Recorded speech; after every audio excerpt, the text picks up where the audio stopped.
Hello friends, welcome to my channel AMS education. आज हम देखेंगे रिसर्च, नर्सिंग रिसर्च, उसके कॉन्सेप्ट्स, डेफिनेशंस और अदर पॉइंट्स। तो स्टार्ट करते हैं हम लोग डेफिनेशन ऑफ रिसर्च। तो पहला डेफिनेशन है, research is an abstraction and selection from an infinite variety of possible things that one might study. It is according to Gowin and Millman. तो ये डेफिनेशन हमको बोलता है कि इट इज़ एन एब्स्ट्रैक्शन और सिलेक्शन है from infinite variety of possible things, जो कि कोई एक स्टडी कर सके, उसको हम बोलते हैं रिसर्च। दूसरा डेफिनेशन हम देखेंगे, research essentially is a problem solving process, a systematic intensive study directed towards full scientific knowledge of the subject study. This is according to French Ruth M. तो सेकंड डेफिनेशन हमको बोलता है कि ये research क्या है, एक प्रॉब्लम सॉल्विंग प्रोसेस है जो कि क्या है, सिस्टमैटिक होता है, इंटेंसिवली स्टडी होता है और इसका डायरेक्शन किस तरफ होता है, साइंटिफिक नॉलेज के बारे में जो सब्जेक्ट हम पढ़ रहे हैं उसके बारे में साइंटिफिक नॉलेज होना चाहिए, इंटेंसिव और सिस्टमैटिक स्टडी होना चाहिए। तो एक तरह का रिसर्च क्या है, एक प्रॉब्लम सॉल्विंग प्रोसेस है। तो this was definition was according to French Ruth M. हम सिंपली रिसर्च को समझ सकते हैं कि रिसर्च क्या है, एक ऑर्गेनाइज्ड इन्वेस्टिगेशन ऑफ प्रॉब्लम है, या फिर हम बोल सकते हैं एक अटेम्प्ट है ताकि हम सॉल्यूशन को गेन सके किसी प्रॉब्लम का। ठीक है, एक ऑर्गेनाइज्ड इन्वेस्टिगेशन है प्रॉब्लम का, या फिर हमको कोई प्रॉब्लम को सॉल्व करने को हम बोलते हैं रिसर्च। तो ये था डेफिनेशन ऑफ रिसर्च, और बहुत सारे डेफिनेशन से आप उसको देख सकते हैं। नेक्स्ट हम जाते हैं रिसर्च एंड प्रॉब्लम सॉल्विंग। तो रिसर्च को हम समझेंगे और प्रॉब्लम सॉल्विंग को डिफरेंटली हम अलग अलग तरीके से समझते हैं। First is problem solving. Problem solving क्या है, एक सिस्टमैटिक अप्रोच है टू द सॉल्यूशन और elevation of the problems which is simple, complex, immediate, long terms problems. इसके कुछ स्टेप्स हैं, प्रॉब्लम सॉल्विंग प्रोसेस के कुछ स्टेप्स हैं जो हमने पहले भी पढ़ चुके हैं। स्टेप्स क्या है, पहला है डिफाइन करो प्रॉब्लम को, सेकंड आइडेंटिफाई करो कॉज ऑफ द प्रॉब्लम, फिर तीसरा पॉइंट रहता है कि लिस्ट आउट द अल्टरनेटिव्स, वो अल्टरनेटिव जिससे हम प्रॉब्लम को सॉल्व करो। फिर जितने भी अल्टरनेटिव्स हमने लिस्ट आउट किए हैं उसमें से हम लोग सेलेक्ट करेंगे कौन सा उसका बेस्ट अल्टरनेटिव होगा और उस अल्टरनेटिव को हम लोग फिफ्थ स्टेप में इम्प्लीमेंट करेंगे। एंड नेक्स्ट स्टेप हमारा है फॉलो अप, इवैल्यूएट और मॉनिटर द प्रोग्रेस। अगर प्रोग्रेस हुआ तो ठीक है, नहीं हुआ तो हम वापस से थर्ड स्टेप जबकि अल्टरनेटिव की लिस्ट है उसमें जाएंगे और उसके बाद फिर से जो अच्छा अल्टरनेटिव हमको लगता है उसको इम्प्लीमेंट करेंगे। And follow up, evaluate, monitor, फिर से स्टेप्स जो है रिपीट होंगे अंटिल हमारा प्रॉब्लम सॉल्व ना हो जाए। तो ये थे प्रॉब्लम सॉल्विंग प्रोसेस। फिर से हम देखते हैं प्रॉब्लम सॉल्विंग क्या है, एक सिस्टमैटिक अप्रोच है टू द सॉल्यूशन और elevation of the problems which may be simple, complex, immediate और लॉन्ग टर्म्स, और उसके हमने प्रोसेस देखा। नेक्स्ट हम देखते हैं रिसर्च क्या है। रिसर्च क्या है, research is a quest for new knowledge. Research एक खोज है नए नॉलेज के लिए पर्टिकुलर एरिया ऑफ इंटरेस्ट या फिर problem through application of scientific process, उसको हम बोलते हैं रिसर्च।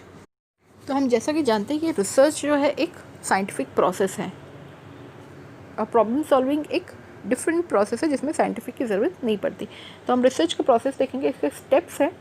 पहला है आइडेंटिफाई द प्रॉब्लम, सेकंड है रिव्यू ऑफ लिटरेचर, थर्ड है setting the research questions, objectives and hypothesis, fourth is choosing the study design, fifth है डिसाइडिंग द सैम्पल, सिक्स्थ है collecting the data, seventh point is processing and analysing the data, और last है writing the report.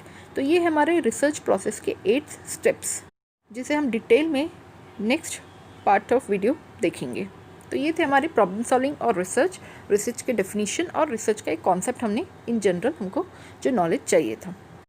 Next हम देखते हैं purpose of research. क्या purpose है research का। तो पहला पॉइंट है research unravels the mysteries of nature, brings to light hidden information. मतलब कि रिसर्च से हमको मिस्ट्रीज जो होती है वो निकल के आती है, कुछ छुपा हुआ था उसको हम लाइटन करते हैं, इन्फॉर्मेशन जो छुपे हुए थे, दबे हुए थे, हम उसको सामने लेकर आते हैं उससे रिलेटेड फैक्ट्स के द्वारा। सेकेंड पॉइंट है रिसर्च वेरीफाई करता है और टेस्ट करता है एग्जिस्टिंग फैक्ट्स को, थ्योरीज को, जैसे कि हमारा नॉलेज जो होता है इम्प्रूव करता है और साथ ही साथ हमारा जो एबिलिटी है वो भी इम्प्रूव होता है फॉर हैंडलिंग द सिचुएशन और इवेंट्स। तो ये था second point, research verify and test existing facts and theories. Next point है रिसर्च हेल्प करता है गेन करने के लिए फॉर्मुलेटिंग विद अ फिनोमिना, ताकि उसमें हम एक नया इंसाइट अचीव कर सके।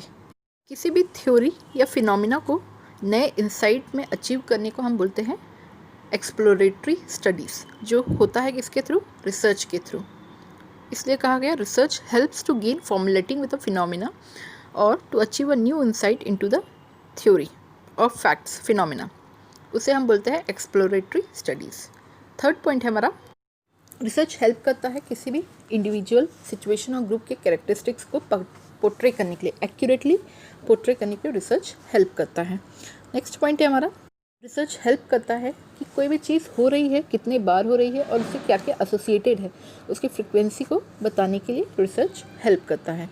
साथ ही साथ रिसर्च एनालाइज करता है inter relationship between variables and causal explanation, ताकि हम यूनिवर्स को बेटर अंडरस्टैंड कर सकें। रिसर्च का एम रहता है सॉल्यूशन के लिए किसी भी प्रॉब्लम, जैसे कि सोशियो इकोनॉमिक प्रॉब्लम्स है, हेल्थ प्रॉब्लम्स है, ह्यूमन रिलेशन प्रॉब्लम्स है, etcetera. Research also aims to develop new tools, concepts and theories for a better study और unknown phenomena. Research helps planning and contributes to national development. Research helps for the formulation of strategies or policies by providing factual data to organization so that they can take national decision making. Purposes research के, जो कि सबसे पहला था कि mystery अनरेवल करता है, second verify करता है, टेस्ट करता है एग्जिस्टिंग फैक्ट्स एंड थ्योरीज को, थर्ड फिनोमिना को एक नया इंसाइट देता है जिसको हम एक्सप्लोरेटरी स्टडी बोलते हैं। नेक्स्ट था कि कैरेक्टरिस्टिक्स को ये एक्यूरेटली पोर्ट्रे करता है जिसको हम डिस्क्रिप्टिव स्टडीज़ भी बोलते हैं। उसके बाद इसे frequency with which something occurs और with which it is associated, जिसको हम डायग्नोस्टिक स्टडीज़ भी बोलते हैं। एनालाइज करता है inter relationship between variables and causal explanations, problem को सॉल्व करने के लिए हेल्प करता है। एम करता है न्यू टूल्स, कॉन्सेप्ट्स को डेवलप करने के लिए ताकि बेटर स्टडी हो सके। Helps in planning for contribution to national development and also formulation of strategies and policies to take national decision making. Next हम देखते हैं कैरेक्टरिस्टिक्स ऑफ रिसर्च। सो हम पॉइंट्स देख लेते हैं क्या क्या कैरेक्टरिस्टिक्स है रिसर्च के। First is research is directed to the solution of problem, meaning research का जो फोकस होता है और डायरेक्शन होता है वो टूवर्ड्स प्रॉब्लम के सॉल्यूशन की तरफ होता है। तो ये था पहला कैरेक्टरिस्टिक। सेकेंड पॉइंट है रिसर्च एम्फसाइज द डेवलपमेंट और जनरलाइजेशन ऑफ प्रिंसिपल और थ्योरीज। जो ऑलरेडी एग्जिस्टिंग प्रिंसिपल्स है या फिर थ्योरीज है उसको वो थोड़ा सा और डेवलप कर सकता है depending upon prediction of future और changes in the circumstances situation. It can further develop the principles और theories which is already existing.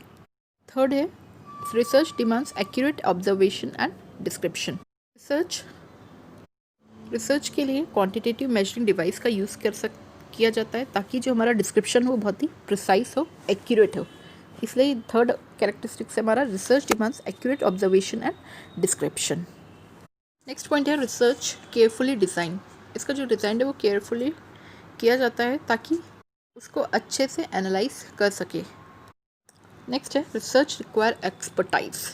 जो रिसर्चर है वो एक्सपर्टाइज होते हैं, वो ऑलरेडी उस प्रॉब्लम के बारे में फैक्ट्स जो रहते हैं कलेक्ट कर लेते हैं। प्रीवियसली उस पर रिसर्च कैसे किया गया था, टेक्निकली वो पूरी तरह से इंफॉर्मेशन लेके उसमें आगे प्रोसीड करते हैं। इसलिए कहा गया है research require expertise. Research involve the quest for answers to the unsolve problems. Research हम इसलिए करते हैं ताकि हम उन आंसर्स को ढूंढ सके जो अभी तक सुलझाए नहीं गए हैं, जिसका आंसर अभी तक हमको नहीं मिल रहा। प्रॉब्लम जो अनसॉल्व है उसकी आंसर्स हम ढूंढने के लिए रिसर्च करते हैं। Research is characterized by patient and unhurried activity. Research के लिए हमें थोड़ा धैर्य चाहिए और इसे हड़बड़ी में हम नहीं कर सकते। अगर हमको आंसर्स चाहिए तो हमें धैर्य रखना पड़ेगा और धीरे धीरे आगे बढ़ना होगा, तभी हमारा रिसर्च जो है सफल होगा। इसलिए इसे कहा गया it is characterized by patient and unhurried activity. Next point हमारा research is carefully recorded and reported. Research sometimes requires courage. कभी कभी रिसर्च जो डिस्कवरी करते हैं लोग उसका अपोज करते हैं, मानते नहीं हैं, इसलिए रिसर्चर के पास करेज होना ज़रूरी है। Characteristics of research. तो ये था आज के कुछ सब टॉपिक्स रिसर्च के। बाकी हम टॉपिक्स देखेंगे नेक्स्ट वीडियो में। आज का टॉपिक आपको कैसा लगा ज़रूर बताइएगा फीडबैक में। Thank you.